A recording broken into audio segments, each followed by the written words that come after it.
Let's watch TerraGenesis, the F2P publisher journey.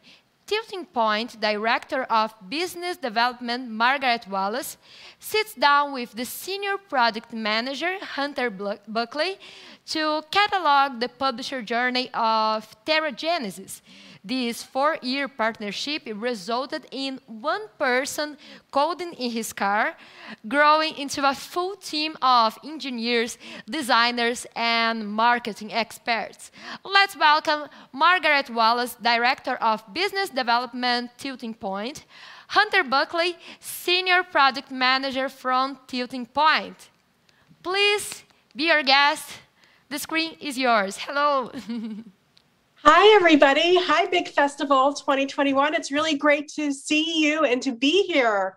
I'm really happy to be speaking with you today, along with Hunter, about TerraGenesis, because when Hunter and I knew we were going to be able to present at this festival, we thought TerraGenesis would be the perfect game to talk about, because it really illustrates how you can grow a game from a one-person studio to astronomical heights. Hi, Hunter, how are you doing?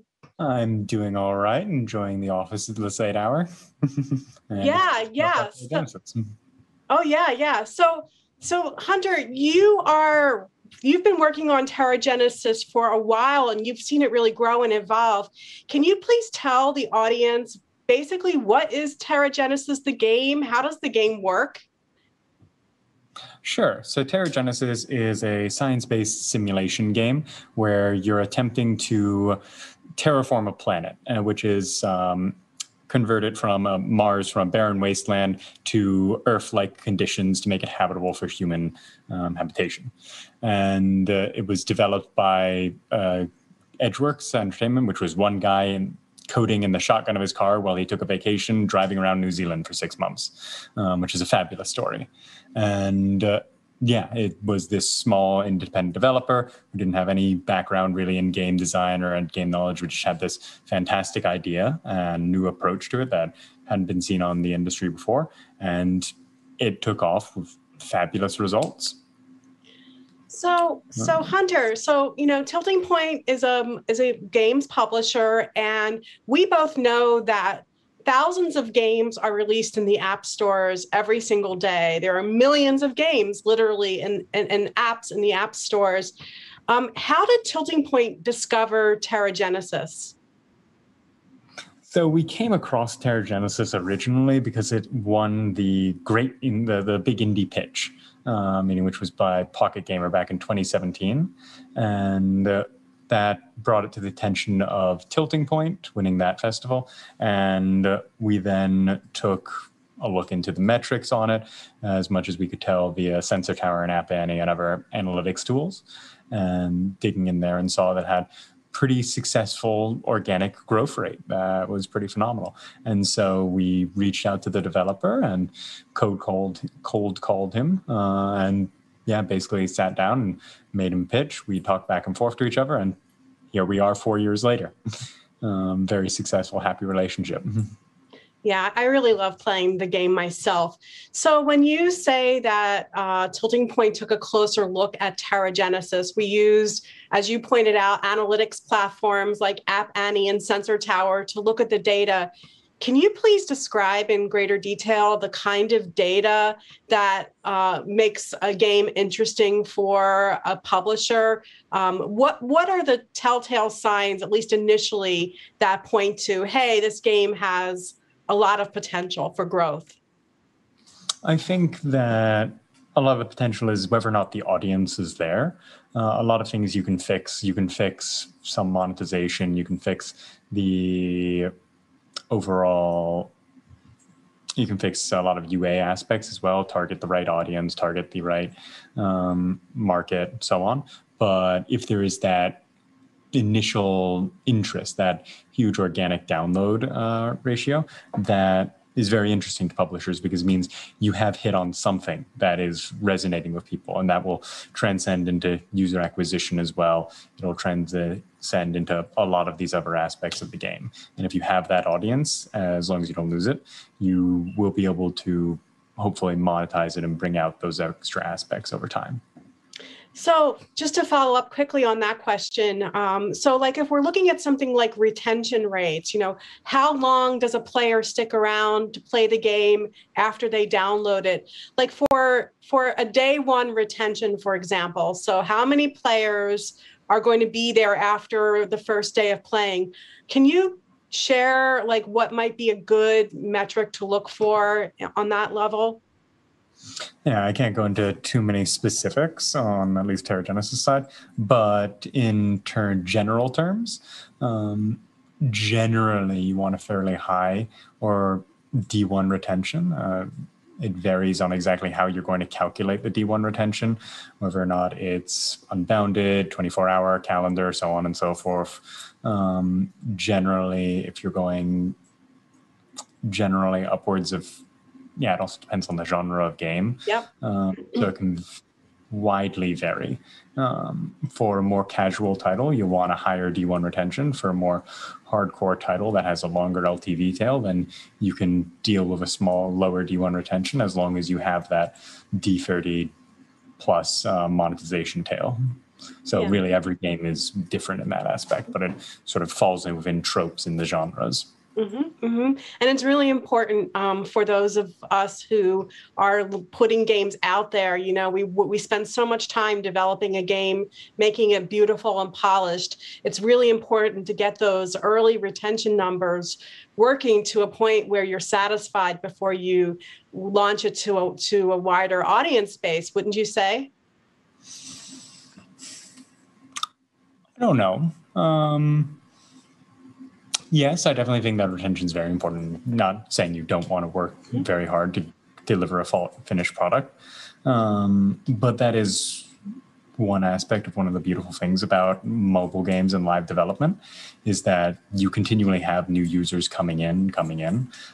As long as you have a very healthy stream of users coming in, then you can iterate fairly, and you have the bandwidth on your team to be able to iterate fairly quickly, then you can adapt more on the fly. That's what we've done with TerraGenesis over time. We have a large install base to work off of, and so it allows us to focus on a lot of different aspects of the game and develop it over time.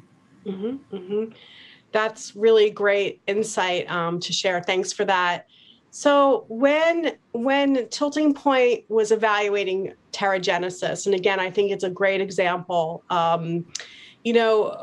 what did you look at that you identified that you wanted to focus on to improve in terms of how the game was able to grow and scale? Can you provide examples of some of the things you looked at for, this is where we are now, this is where we believe we can take TerraGenesis in terms of growing those numbers? So it's gone through different stages in the development of TerraGenesis, and which point we focused on different things throughout. So initially, it sort of mimics the general Tilting Point model as well. So in the early stages, we were very focused on user acquisition and ASO, on bringing new users into the game and allowing the developer to monetize and control the game as they wanted and their product.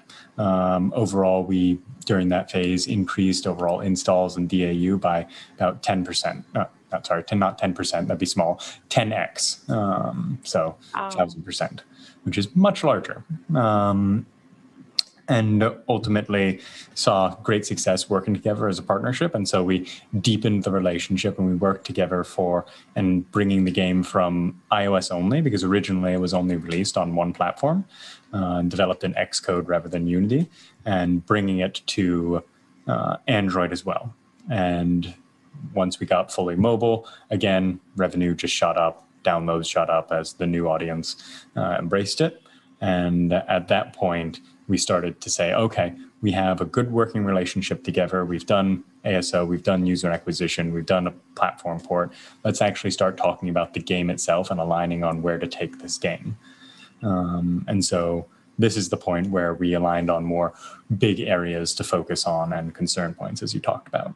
And here we had to align on a creative vision for the game as well, because there are a lot of things that TerraGenesis does that are not exactly conventional gaming wisdom, because it's very much targeted this science-based niche rather than a lot of the competition in the terraforming genre or the simulation genre overall. And so we needed to be conscious of that and make sure we were still true to that vision, as well as building up trust with the developer, because hey, we were coming in new people on the block saying, hey, we have all these cool ideas. He had built this game himself, so very close attachment to it. And so we said, okay, we'll start off small. We'll just rework the tutorial, because we saw that a lot of users were churning and focusing on the D1 retention, as we talked about earlier. And we saw through some small reworks and improvements in the overall UI UX, we saw a 33% increase in tutorial completion and similar large increase to D1 retention. At that point, we were able to move on to other key concern points, mainly the slow progression, that it's very difficult to progress or was very difficult to progress in TerraGenesis, even if you monetize to an extreme degree, because it's trying to take a realistic, slow approach to science. And so we just added the ability to fast forward in the game if you watch ads or certain amount of money, and you can then speed through. And that, again, we saw about a 15% increase in ARPDAU as a result. And we continued like this as we built up trust. The F2P rework was just reworking a flow. The fast forward rework, our new feature, was adding a button and advancing the simulation. So again, 2 lines of code, more or less. Then we worked up into larger features as we built up trust with the developer and built a stronger working relationship together. And so we identified that there were no real long-term chases in the game. The game isn't meant to be a D180 LTV tail. It's meant to be fairly short tail, but even so, it's good to see some extension beyond the short term. And so we introduced a governor system, which is a collectible characters who help influence your game and help you make progress. And something that you collect that exists outside of your planets. It's the only thing that you take with you between planets. And again, we saw a good ARPDAU increase. All the main ARPDAU increase from that feature came when we introduced the next feature, which was our limited time events. Here, we identified that there was no real pressure to actually complete planets, and we didn't have a clear content release strategy. And so we focused on introducing limited time events, which are time-pressured planets that you have to complete within 48 hours or a weekend. And you'll get large rewards for making progress in them. They tend to have different rewards than the main planets as well. And the governors became very crucial, both as the rewards for those planets and the way you make progress in them, because you have that time pressure and they're a system that helps you advance much faster. And so those two sort of went perfectly together. And so we saw, I think, about a 30% increase in ARPDAU over the course of just the first few events. And we've introduced and iterated upon that even further since. I love the governor edition. It's one of my favorite features, just to put that out there. So that's extremely creative way to layer on a feature on top of an existing game. And when we started embarking on all of these optimizations to TerraGenesis, what kinds of considerations came into play when we were balancing the needs and the desires and the player styles of existing players, and then also making it welcoming to new players? Like, how did those considerations come into play? Yeah, I think that definitely comes into play when you're thinking about any feature you're doing. You have a target of who you want to actually interest in the feature and where the problems are that you want to address. F2P rework, the tutorial rework, is obviously not going to help end game players very much. They're not going to see much of a benefit from that.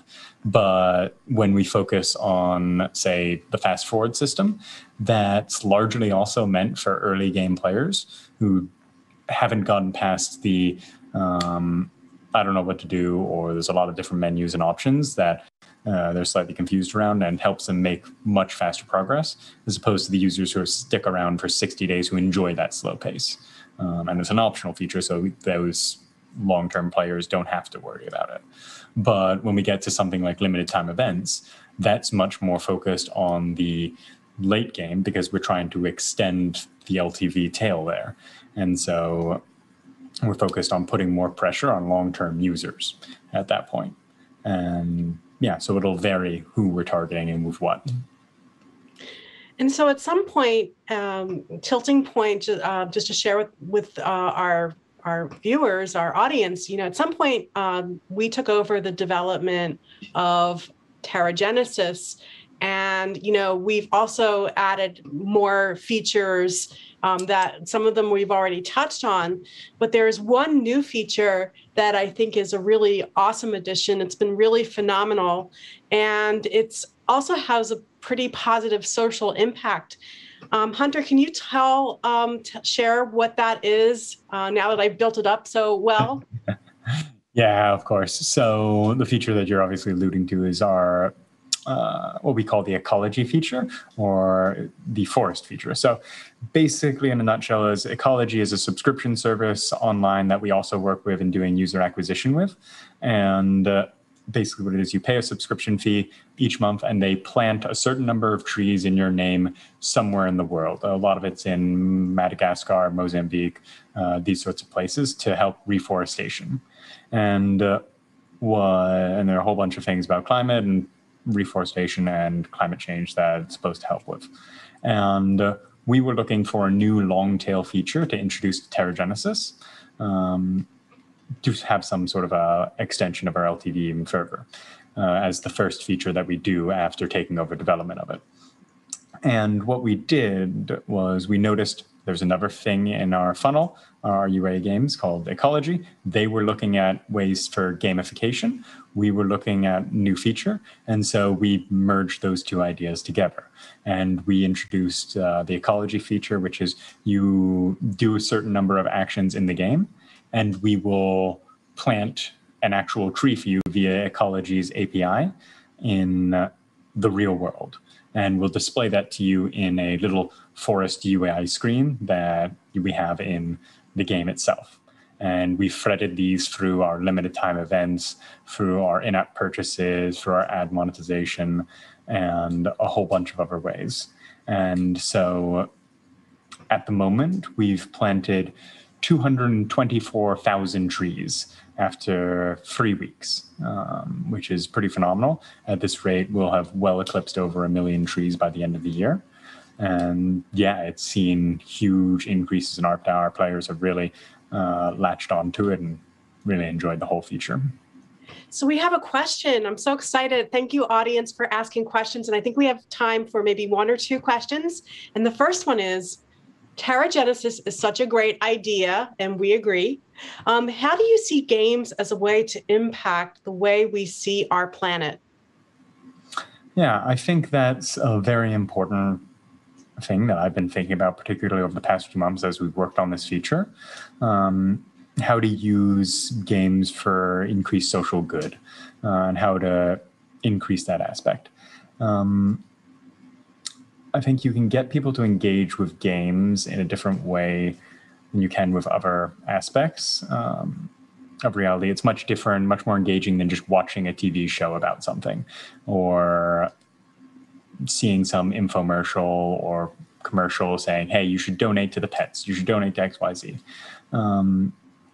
Here you are able to say, here, watch this short video. You'll plant a tree, and we'll give you some in-game benefit to enjoy the game that you're playing already, and sort of feeding into that loop. And then you build a more and more and more engagement with users.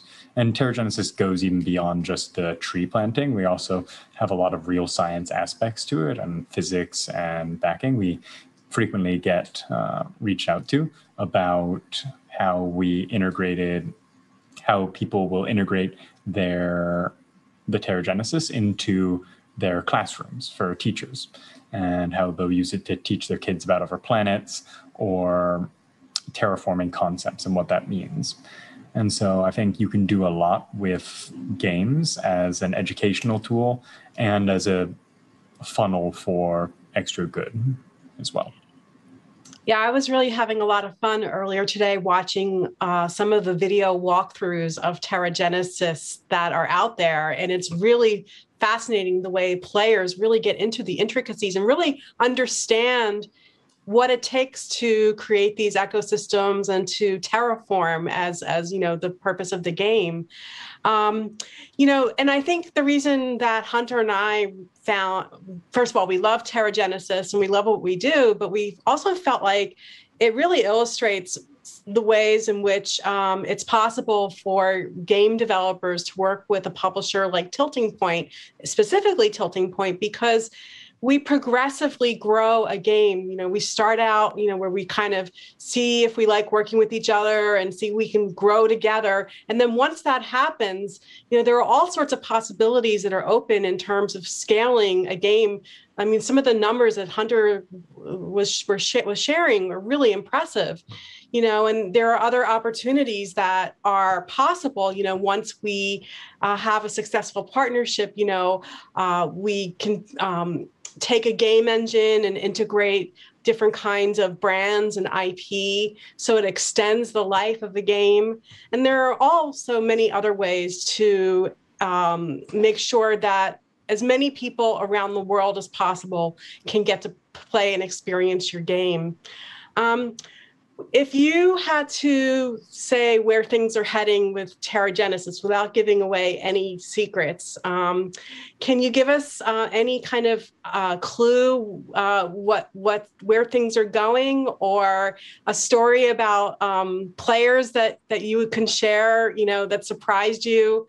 Like I said, I was surprised when I saw the great YouTube videos earlier of players. I think if we were going to say that how many times my players have surprised me, we'd be here all night.